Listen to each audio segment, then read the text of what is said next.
Hey everyone, so today we're going to talk about getting a job in Australia. Work, make it rain, and how easy and hard it may be, and some of the types of jobs that you may be doing once you're out here on your working holiday, and what to expect and kind of how to get a job.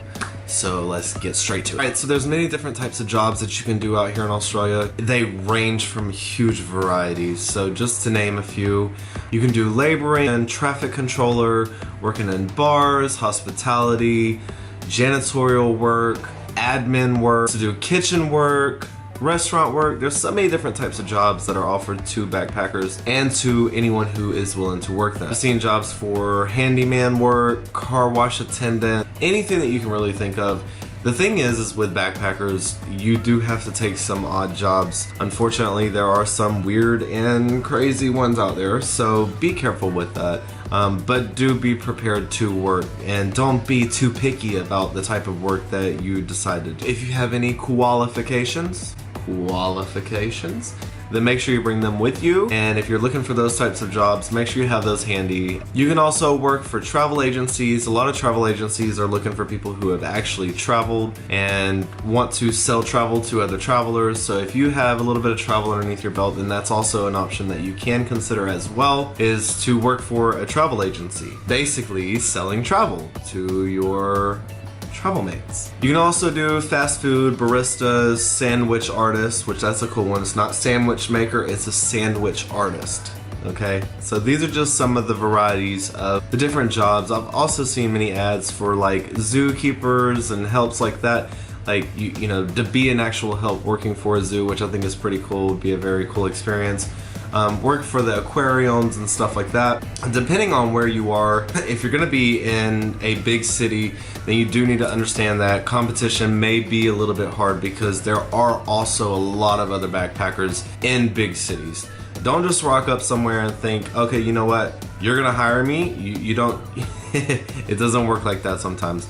Some people are lucky and they're able to find a job on a very quick note, and other people's kind of struggle trying to find work. Another good thing to note is if you're coming over here to do your working holiday in Australia and you are part of the Commonwealth countries and you have a reciprocal program with Australia, and your country has a reciprocal program with Australia, and you do plan to do your farm work and get your second year, why not, when you first get here, enjoy yourself for just a little bit? Because some people really ignore the fact that the Australian government actually requires and asks you to have around $5,000 when you first come out here to keep you sustained until you can find work to proceed traveling. So if you're coming here and you're planning on doing your second year, why not go ahead and get your farm work done and get it out of the way? Plus, it's an awesome way to work for 3 months and save up loads of money, because you're gonna be on a farm, maybe in a remote location, and not really be able to spend too much of your money, which is really good. And I know several people who have actually done those things,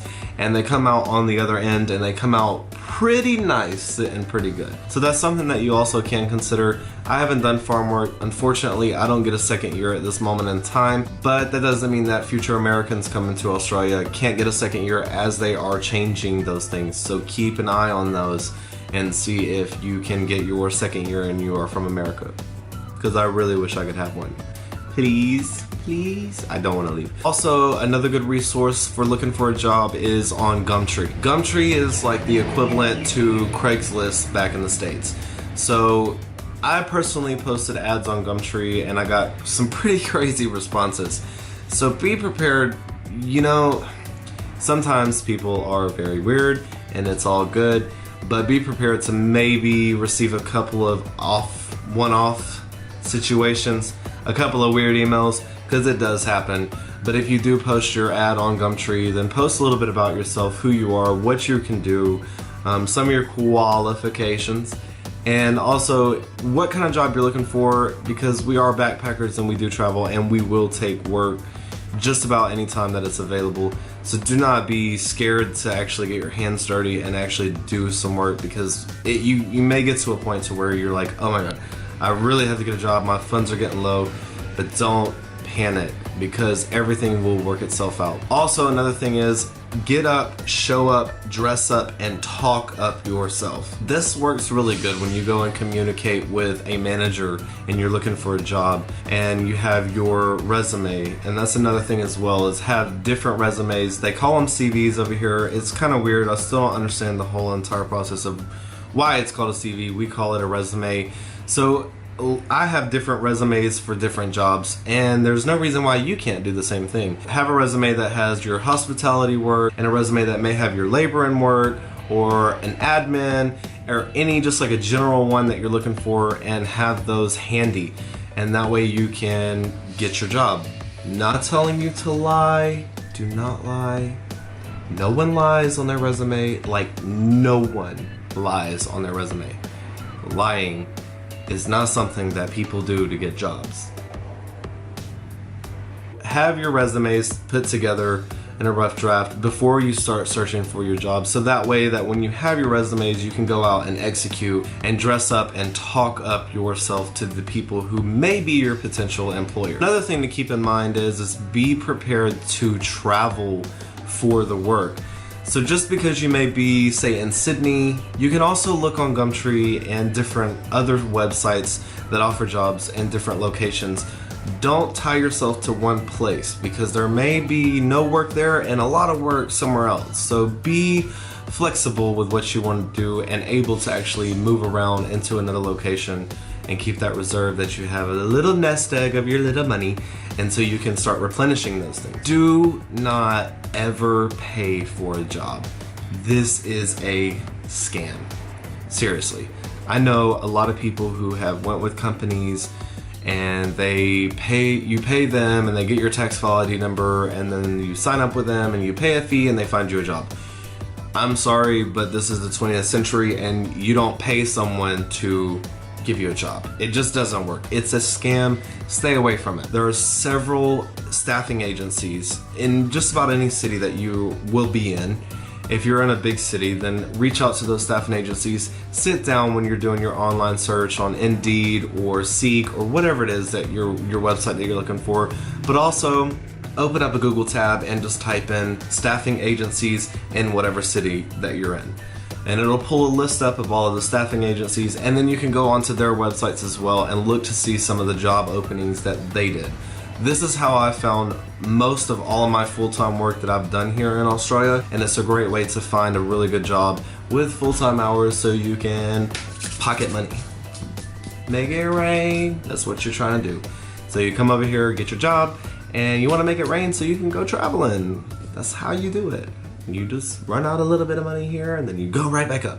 If you plan to do any kind of bar work or anything like that, you need to understand that you need to have an RSA, which means that you have to take an RSA course so that you can responsibly serve alcohol. From what I understand, it takes around a full day to do, and you do have to pay for that. It's a good thing to have if you do plan on doing bartending or any kind of play or working in an environment that does serve alcohol that may require that. So make sure that you get those done. Also, if you do plan on doing any kind of laboring jobs, you will need a white card. White card, this is what they look like here. So let's see that. So you need to have a white card in order for you to work on any kind of job sites that you're doing laboring or any kind of areas that require that. So that's one thing that you do need to consider. It's similar to like a OSHA. It's basically to understanding that you understand work and safety environments and that you completed it. I completed my white card online. You study for your little test, you take your test, and that way they can make sure that you are qualified to work on a site that inquires the work and safety induction. Also, another thing that I know that a lot of travelers do, and especially a lot of female travelers, they get what's called like the white, yellow, and blue cards, which are for traffic controlling jobs. From my experience of talking with some of these people who have done traffic controlling, some people really have like a biased opinion. They love it or they hate it. It's boring or it's okay. It pays pretty decent money, so it's something also that you can look into as well. And I do believe that with the amount of construction that they do have here in Sydney, traffic controlling jobs are always going to be available. So have a look into those. Another good tip is to talk with your hostel, wherever you're staying, because word of mouth and networking with other people is a good way to find out potential jobs that are looking for people, and you might just be that person that needs to rock up in there that day and just say, hey, you know what, here, I'm dressed up, I'm showing up, I'm for the occasion, here I am, hire me. I mean, don't get rude about it, but you know, because no one ever will get a job going in there just demanding work, you know, don't do that. Don't walk up in there and get mad if they don't have anything for you. Just keep trying. Another thing too is that when you're in your hostel, check on the job boards. There are so many job boards in different hostels in different areas, and also even the travel agencies. So drop by and swing in and look at their job boards and see if there's anything available. Take down some numbers and contact the people who you're looking for a potential job to have. Be prepared to do some odd end jobs, because there are odd end jobs out there, and we are backpackers.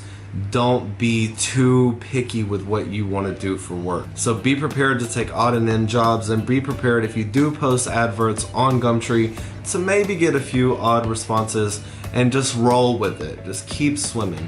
When you're out wandering around with your resumes, keep an eye open, because sometimes they have, you know, just a sign in the window that says part-time help required or full-time help required. Pop in, throw your resume in, and just say, hey, I'm so-and-so, I would like to get a job, blah, blah, blah. If you see a sign, wander right on in there and hand over your resume or your CV and just claim it. Try and get it as best as possible. I'm not saying that it's really easy to get a job here, but I haven't had any problems finding work. I've always had steady income. Another thing too is that you can work for accommodation, which is where you work like in a hostel, and you may do some like receptionist, or you may also do some hospitality work. I did what's called a hostel angel, so basically if you didn't have your key card, you're not getting in. Sorry for you. But yeah, that's who I was. I was that guy. So I kind of blocked a lot of people. But I was that guy for my work for accommodation job. And a work for accommodation job is really a good setup. If you can manage to find a work for accommodation job where you work 4 to 6 hours with that, and then you still have the rest of your day. Preferably, I worked for the evenings, so I had a lot of time during the day, so I could do jobs during the day if I wanted to do jobs during the day. And it was really a good setup for me, because my accommodation was paid for, and the only living expense that I had was for food or whatever else I spent my money on. To avoid that, I would say avoid. I've known several people to do like fundraising and call center jobs. They all are dead-end jobs. Some of them are even scams. So be careful if you do decide to take fundraising jobs or any kind of like call center work. I'm not saying that it's not good work, but it's definitely not something that you want if you're trying to find full-time work. So stay away from it. I did know a guy that used to work for fundraising companies here in Sydney, and he would work for a company for 2 weeks and then quit and go to another one because he just was unable to meet the quotas for the companies. So he basically started just going through all of these fundraising jobs just to work for the week and get the base pay. So with the fundraising jobs and the call center jobs, just be careful with that. And when you go on Gumtree and you type in like keywords like backpacker or traveler or anything like that, a lot of those ads that come up or make big bucks now and this and that is really all scams. So just be prepared for that aspect of things, and also just have fun with it. Get out there and network with people and talk to people.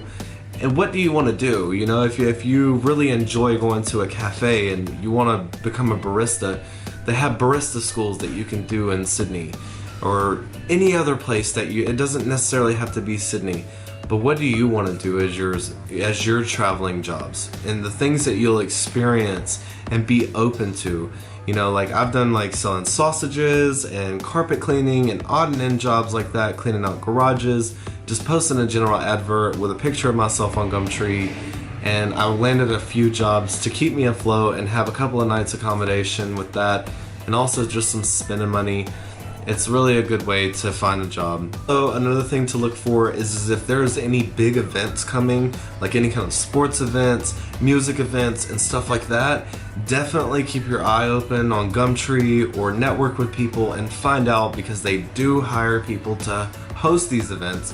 That's how I landed the job selling sausages at a music festival in the Domain in Sydney. I just happened to hop on Gumtree and they needed part-time work for the weekend, and I got to go experience the music festival for free and get paid for it while selling sausages.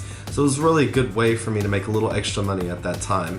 So keep your eye open for those kind of events and stuff like that. Guys, I hope that this video has helped you and to show you that there are many different jobs that you can take, odd and end jobs, also some really fun jobs. You know, I really have had a wonderful time working here. I also have a video of my jobs that I've done here in Australia and my experiences. If you want to check that out, the link is down below, so go have a look at that. And also, just stay motivated. Don't worry about it. Things happen for a reason, and you will find work if you really want to find it. Get out there, present yourself, be who you are, show your personality, and land that job. Alright guys, peace. Keep wondering. If you like this video, hit the like button, subscribe.